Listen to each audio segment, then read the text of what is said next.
So you received your child's SAT scores and they're not what you expected? Now what? First, I believe it's important to be able to analyze the results from the previous test in order to better understand your child's strengths as well as their weaknesses. See the previous Triple T SAT scoring breakdown to better understand what each number on the report represents. At Zara Tutoring, the most important prerequisite to starting our test prep programs is completion of our SAT ACT diagnostic. It's a $150 assessment that students take at home first thing in the morning on a weekend in one sitting. The test takes 3.5 hours to complete, including 2 5-minute breaks. But what's the point? Well, since every university I'm aware of accepts both the SAT and ACT without a preference for one over the other, I believe it only makes sense to first determine which of these two tests better reflects the student's strengths and then go all in on that one test. I also don't believe in having students taking both tests, comparing the results, and then focusing on the one that had the higher score, because the student's focus, energy levels, and distractions all could have varied from one test date to the other.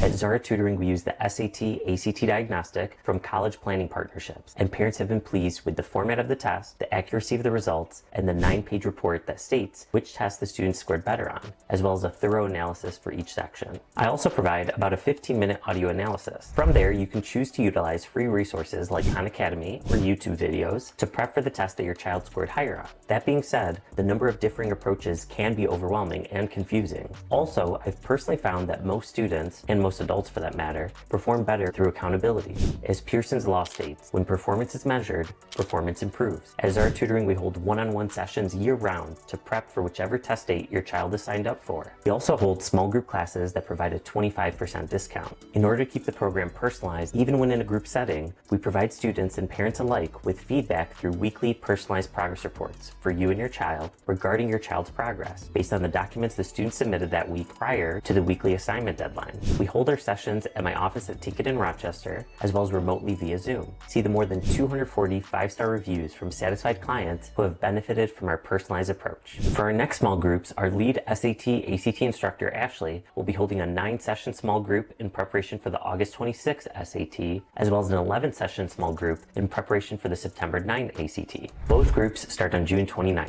To enroll in either our one-on-one or small group sessions, students need to take our SAT ACT diagnostic by Sunday, June 18th. Click on the link below to schedule a free 10-minute consultation with me so that I can better understand your child's unique background and provide a personalized recommendation. Let's do this.